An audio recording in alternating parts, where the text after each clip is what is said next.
Welcome to the Building Spirit-Filled Homes podcast by Red Mountain Community Church. This podcast exists to help us engage with a variety of topics through a biblical lens. It is our prayer that we'll take all that we learn from these conversations and apply them to our lives so that we can make a kingdom impact on those around us, starting in our home. Thanks for joining us for our conversation today. All right, well, welcome to another Building Spirit-Filled Homes podcast. Today we have a creative segment. We have Brittany Johnson from The Well with us. We're going to do some stuff with clay and some other creative mediums to figure out how we can engage with our emotions, with our thoughts, with our relationships with one another, and even with our relationship with the Lord. So I'm really excited about how this is going to go. This is the first time we've had things to kind of play with.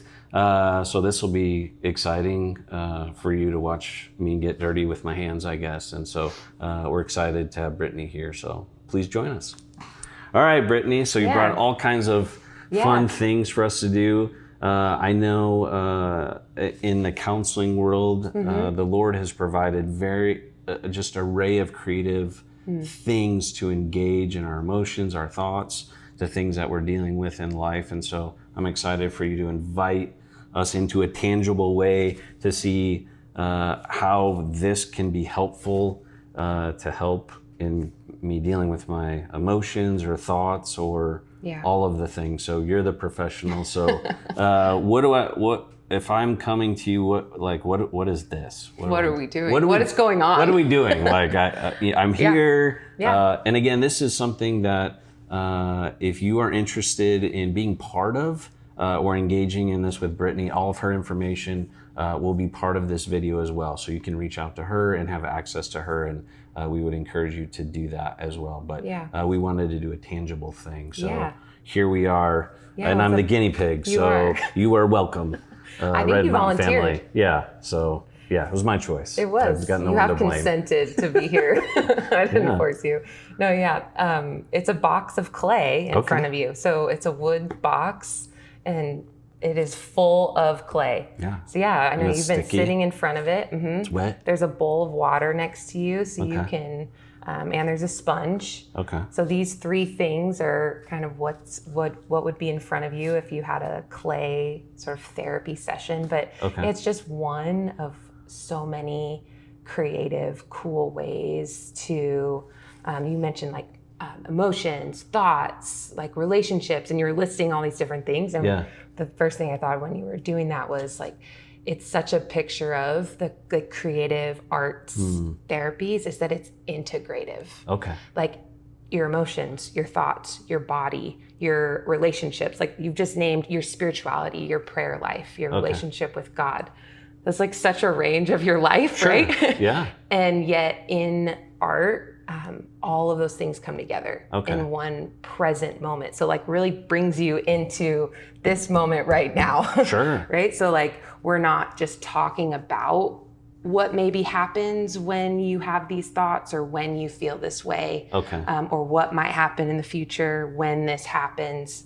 You're right here, right now. So it's very present in this moment. So do you think this would be helpful? Because I mean, sometimes when we're talking friends, family, a counselor, we don't know what the words are, or it's hard to kind of maybe get there. Is this a space that can maybe help, that the Lord can use to kind of unearth those things in a different way? What is it? Unearth is a great word using for clay. Which there is some cool language like throughout scripture, like Jeremiah, they talk about clay, the potter, us being the clay and the Father being the potter. And that's kind of throughout the Old Testament, we hear that language. And there is something very creational about it, right? Like God made us from the earth, from the dust. And in this lifetime, we go back to dust as well, right? It's that like ashes to ashes. But so there's something really connected. I think what you just said is great. I'd invite you just to. So if we were having just from a counseling perspective, right? Like what, how would how would you invite me? Like, what would our session maybe look like? Like what? Yeah. I mean, I know it's like, I have this clay to play with, but like, like why? Like what, Yeah. So maybe there is something that feels stuck.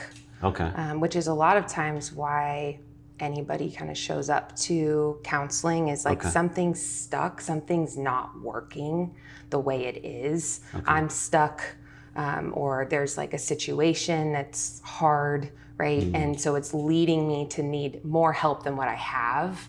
The ways that I know how to get through this aren't working. And so I need some extra help. Like you would go to a doctor, right? Yeah. Like my knee isn't feeling the same, and it's the things I'm doing aren't helping it, so I have to go to a knee doctor. And so if there's something emotionally or relationally stuck or painful that's not working, you might show up, so we could connect that to this of, throw out something. What's something for you that you work through? Maybe that's something, or you have worked through. Don't pick like a 10 on the scale, but what's something? Well, I mean, like, so right now we've got a lot of things going on in our family, lots of changes. So we got our first grandbaby on the way. She's going to be here in a couple weeks. We've got Ethan leaving for the military 2 days after when Piper's supposed to be born. We've got our oldest daughter who lives up the street now, whose house is under construction, so she's over all the time with her husband, which is a blessing. And then Bella just started school and she's driving this year. So there's so there's a lot of things going on. Changes, transitions. And so like right now I think for me it's processing the excitement of Piper arriving, but also the grief of Ethan leaving. And like, how do you... Both of those things at the same time. How do you balance that, right? And so with Clay, what do I do with that? So when you even say that just now, like there's this grief of one kid leaving and then this excitement of one kid coming, into things more. And the both of those things, can you like even just take a breath? I'm going to invite you into some things. They're going to feel a little bit it's a little bit like meditation or prayer, right? It's like the Psalms in these moments of like, let me just slow down and actually like sit with that for a second of, what is that like? Because if I'm not connected to like what it's like, I might miss what God is inviting me into. Right. And to be like really fully here and present and like fully human to that thing. I might just go automatically in my own sort of ways, patterns of being a human that maybe don't work as well if I just skip over or kind of fly through. So this helps us slow down. So even just like, are you willing to close your eyes for a second? Sure. Yeah. Okay, cool. I'm doing this for you guys. So I love it. That's great. Yeah. So close your eyes, and then I need you to put your hands in the clay in the box. And you can do whatever you want with your hands. Just kind of like notice what the texture feels like, and you can say it out loud. It's sticky. It's wet. But it's malleable, if that's the right word. Yeah, you can move it around. You can move it around. When I touch it, it leaves an indentation, or it changes the consistency of the landscape, I would say. Do you feel good about it? Neutral? Don't love it? Where are you on that scale? Growing up, like I didn't like getting messy. So this is, again, I'm doing this for you guys. There's like a challenge maybe in my comfort zone of doing it, but I'm open to kind of whatever the Lord has, or learning from you in this moment what it's supposed to be, if it can be helpful. So just like notice your breath for a second, like slow down your breathing. And for those just listening, there's going to be a little bit of slow silence. Dave's breathing.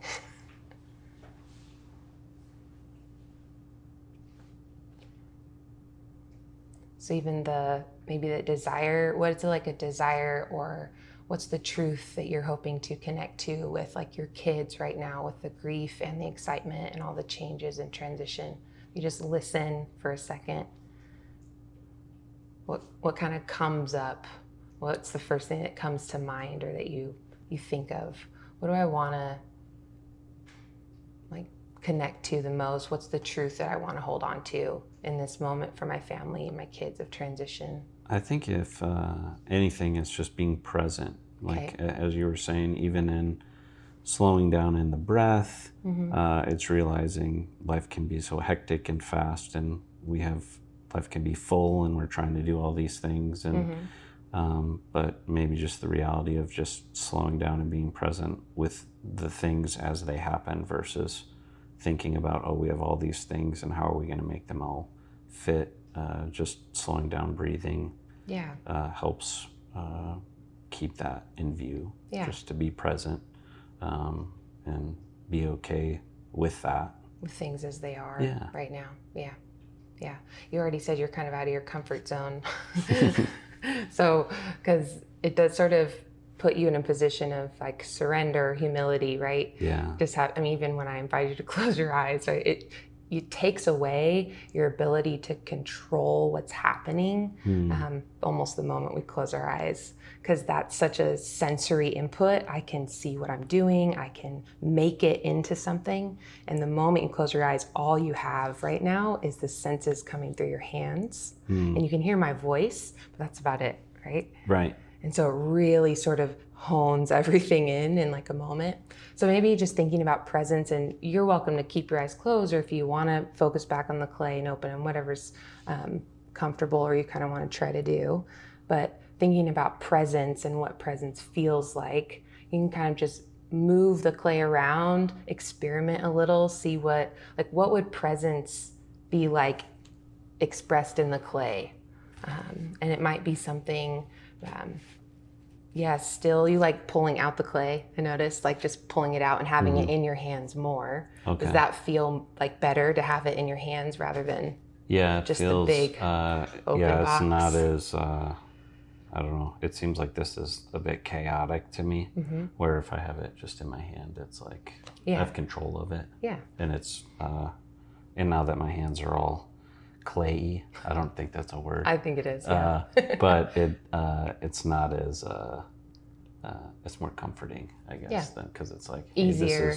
I can squeeze it. Yeah. I can move it around. It's not, it doesn't And it's feel, just a small amount, right? Yeah. It feels more like, more tangible. I can do this. Yeah. I don't know what to do here, but I can do this. And I'm sure if I was more creative, I could make a little family and I could do something like that. But this is about my skill set. Well, that's honestly why you're the guinea pig, is because you're exactly like, there's no benefit in this moment of being creative. Okay.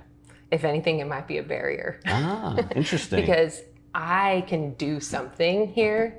Okay. Right? I can create something cool or interesting or meaningful. And in some ways it gets in the way of the process of being present. Okay. And so it is humbling to be like, I don't know how to do this, but it does kind of leave you bare to just be here with the clay and not know. Okay. Right? So it kind of builds like even your tolerance right now for being uncomfortable. Okay. Which is a lot of emotional health work. And do you find this can be a pathway for somebody who's struggling with even processing, like what I just said earlier about my family and stuff that maybe, but as they noodle with the clay, now all of a sudden that barrier seems to go away. Yeah. So they're more open to having a conversation that they might not have before, because it's like, well, this is the first time I met Brittany. I don't know who she is.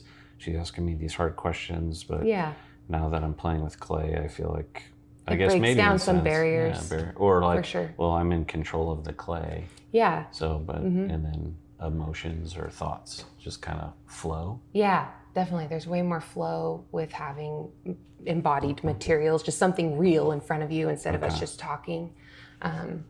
But the like beauty of building kind of new ways of thinking and feeling. Okay. The way that God created our bodies and brains is pretty cool. Yeah. a lot of our stuck kind of patterns in our thoughts and in our emotions, in our relationships, because we're very patterned people, which God knew, and that was designed, and the rhythms that like even Jesus set out, right, is to give us practices to repeat over and over, right? Do this in remembrance of me. As often as you can, you're going to have to repeat this practice. I'm talking about communion, but pray all the time. Like, do this practice over and over and over again, because we're repetitive. We're very patterned people, and that forms us. And so the art in this moment, it sort of kind of gets us into a new perspective. It offers like another point of view that kind of it helps get you unstuck from this, maybe a pattern that's not working, that isn't the way that I want to live, but it's over here, but I can't get out of this pathway. I can't get out of this rut that I keep doing. Every time my daughter comes, to talk to me, I get frustrated every time, but I want to be patient with her. But I can't seem to get from this pathway to this one. And I keep asking God to do it. Please do it. Please do it. And these are really practical ways that God's given us to help us form in new patterns. So a lot of what's happening even with the materials is really powerful in of themselves. Of it's creating new pathways of like what's possible. It's giving you new options, right? Of ways to like feel inside. Does that make sense? Yeah. Okay. Yeah. So it's like changing those patterns. So it seems like too, again, as a pastor, it's easy for me to talk. In fact, my daughter would say I talk too much. But I would think for somebody who is maybe not as extroverted or used to expressing thoughts and ideas, this gives them something kind of to do in the silence, which kind of, I felt like it was kind of like, oh, this is like something to do. So it's like, as we're talking, it was kind of like I got something to do. Yeah. So you want to put your palms in it? And see if you can even just push. Yeah, and just move the clay from one side to the other and see what that feels like. Sticky. You want to add some water to get it less sticky? It feels like friction, right? Like there's resistance. From the clay. Yeah. It's like immediate feedback, right? Yeah, so the clay is the closest thing. It mimics human touch as well, like in our hands. So when we actually work with clay, it's pretty close to actual human touch, which is kind of cool. So would that be something if somebody was maybe struggling with that or just, I don't know, push back, something like that? This could be a way to kind of express that in a different way. And you're getting the feedback that maybe immediately, right? So it's instant feedback instead of a thought I have, and then at maybe some point that might, something might happen later, down the line. So it's just all happening in the present moment, which is what's cool about the clay. The if you're thinking about different emotions, like anger, show me anger in the clay. So he's gripping, squeezing, digging his hands in. So when you think about something like this, even in to have in your home. Sure. Would this be kind of like a cool thing where you could say, hey, if you're struggling with something right now, go to the clay box and, hey, if, process that out, Yeah, I love at home, this is more personal life, but at home, I love having things accessible. As options, but there's usually a thing of markers and a few pieces of paper out at anywhere you could find in the house, just because one kid doesn't want to talk after school. I've just got kids that just went back to school. Afterwards they're processing. One's processing internally and one won't stop talking. But the one that's processing internally, because it's out, might just start doodling or whatever. Yeah. Okay. And then within, a minute or so, and they're talking. Okay. Right? Like it just sort of allows like a way to be in the space without having to do anything or say. Being like the pressure to have to interviewed talk. or whatever. Yes. Yeah. All the dialogue, all the questions. It really invites presence. Okay. And so if I, as a parent, I'll notice if I engage with the materials, like, oh, I'm playing with some clay. I brought some easy clay you can buy on Amazon. Okay. This is called Model Magic. Sweet.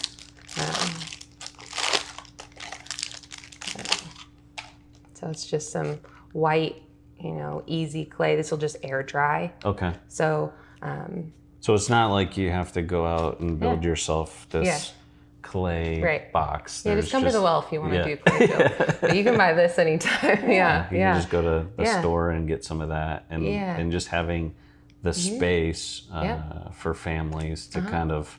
And I loved how you said too, like there's a modeling aspect as the parent to say, hey, this isn't just something that children need to do because maybe they don't have the words or the expressions, but like, hey, mom and dad need to spend some time at the creative table too, and that's okay. And when I'm just being present, I remember someone saying that parenting a teenager is like being a houseplant. And you just get good at just kind of being in the room and not needing a whole lot. But so it's this practice of just being present and available. And so if I'm just sitting here doodling, all of a sudden my teen wants to talk to me instead of me going and being like, hey, right? But as I'm just present and available, it allows a lot of safety and connection. So instead of forcing a conversation, it's, hey, mom or dad, that's funny. Why'd you create that? Or I think that it also just changes like the space, like it changes the environment. I might not even have to say anything. Okay. So it just makes it less inviting, chaotic. It's more calming. Of a just calming, creative space to, hey, what are you working through? Nothing. I'm just playing with the clay. Or you want to do it here? Yeah. Well, and then all of a sudden we're both doing it. Yeah. Well, cool. Well, this has been super helpful. Just as we've been having this conversation of kind of creative space. We're going to do another one of these sessions with kind of more of what we can do at home. This is obviously a tool within therapy and counseling where you can do some much deeper dive stuff. It's a great space to hear from the Lord through things like this, guided by a professional. But Brittany's also going to invite us into some things and some tools we can just have around the house in our next session. So I look forward to that. So for now, is there any final thought about clay or anything, maybe any fear somebody might have into like, I'm not a creative, right? Like what is playing with clay gonna do? What encouragement would you give them as they're stepping into another healing space through therapy or counseling? Why do this version? Yeah. Like when you ask that question just now, this isn't prepared in any way, just a thought that just popped up right now. It's like, why not? Why not? Sure. Yeah. Why not try something that could help? It's not just arts and crafts. It's not, I work primarily with adults, men and women. Okay. It's pretty even, split down 50-50 men and women, adults doing this. So just the myths, the barriers of, well, that's like a kid thing, or that's like silly and weird. I think it's a lot of pride. Okay. And so maybe confronting our own pride, like, do you want to keep growing? Do you want to expand? Do you want to kind of reminds step me in of to more? Jesus' words in John 5:6, do you want to get well? Yeah. And it's kind of like, well, if you want to get well, you might have to play with some clay or some crayons. There's some worse things. It's really science-backed. It's like, this is how our bodies are created, how our brains are wired. God has something for us in this. Okay. I'm obviously biased, but I've seen it. Like, it's really powerful. Wow. And so don't be afraid of it. Yeah. Step into it. And again, if you guys would like to step into this, with Brittany, you have the opportunity to do that. Her information is available. And so we're going to end this session, but thanks for joining us and being okay with watching me play with clay. But hopefully this has been a helpful thing to invite you into a new tool or an idea or topic that can help your home flourish. Again, it's just inviting you into another space. So thanks for joining us. And join us for the next session where we're going to do some stuff that you can do more practically at home with your family. So thanks, Brittany. Yeah, thanks. Sweet. It's good to be here.